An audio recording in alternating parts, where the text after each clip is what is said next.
গ্রামে ঢুকতেই রাস্তার পাশে সারিবদ্ধ কাঁচা আধা কাঁচা মাটির তৈরি পাত্র রোদে শুকাতে দেখা যায়। এর মধ্যে রয়েছে মাটির হাঁড়ি, বাসনকোসন, কলসি, পেয়ালা, ঢাকনা ইত্যাদি।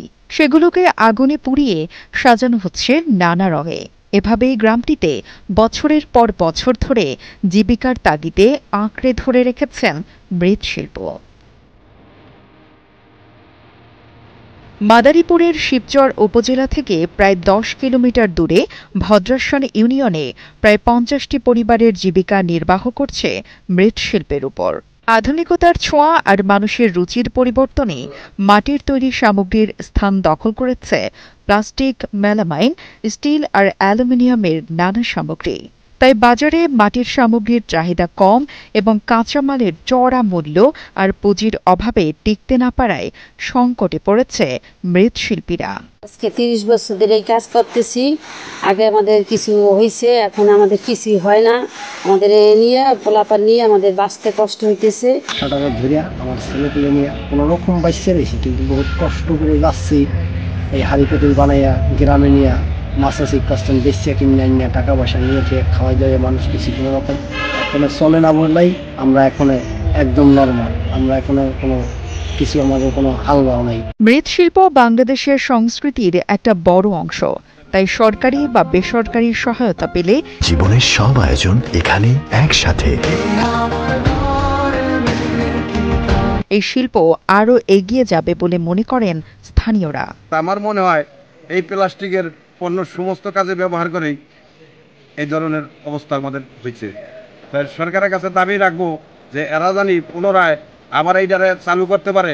চালু করতে হলেই প্লাস্টিক জাতীয় এটা যা আছে এটা আমাদের বয়কট করতে হবে। এটা সরকারও যাতে বন্ধ করে দেয়, আমরা নিজেরাও ব্যবহার করবো না। এদিকে মৃৎশিল্প টিকিয়ে রাখতে প্রশিক্ষণের ব্যবস্থার কথা জানান মাদারীপুর বেসিক শিল্প নগরীর সহকারী মহাব্যবস্থাপক। আমরা যে উদ্যোক্তনের প্রশিক্ষণটা দিচ্ছি মাদারীপুরে, এটা চেষ্টা করতেছি খুব ভালো করার জন্য। সেই ক্ষেত্রে আপনারা ওখানে যারা পটেনশিয়াল অনেকে আছে, যারা হচ্ছে গিয়ে কিছু করতে চাচ্ছে, বেকার থাকতে চাচ্ছে না, এদেরকে যদি আপনারা একটু আমাদের এই মাদারীপুরে যদি রেফার করেন, আমরা তাদেরকে প্রশিক্ষণ দিলাম। মৃৎশিল্পের আধুনিকায়ন ও কারিগরদের দক্ষতা বৃদ্ধির জন্য প্রয়োজনীয় পদক্ষেপ নেওয়া হবে বলে জানান উপজেলা নির্বাহী কর্মকর্তা। মৃৎশিল্প একটা ঐতিহ্যবাহী মৃৎশিল্প, আমাদের আদি সংস্কৃতির সাথে এটা ওতপ্রোতভাবে জড়িত। তারপরে এই শিল্পকে টিকিয়ে রাখা প্রয়োজন। তো মৃৎশিল্পের আধুনিকায়ন ও কারিগরদের দক্ষতা বৃদ্ধির জন্য প্রশিক্ষণের বিষয়ে আমি যুব উন্নয়ন অফিসার ওনার সাথে কথা বলে দেখবো যে আমরা ওনাদের জন্য কি ব্যবস্থা করা যায়। আমরা আশা করছি যুব উন্নয়নের সাথে কথা বলে আমরা ওনাদেরকে অগ্রগতির জন্য আমরা কি করা যায় সেটা আমরা দেখবো।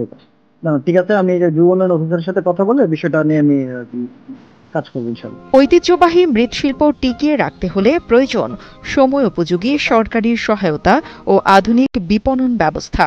তা না হলে হারিয়ে যেতে পারে সমৃদ্ধশালী সাংস্কৃতিক ঐতিহ্য। এস.এম. দেলওয়ার হুসাইনের পাঠানো তথ্য ও ভিডিও চিত্রে ডেস্ক রিপোর্ট, কালের কণ্ঠ।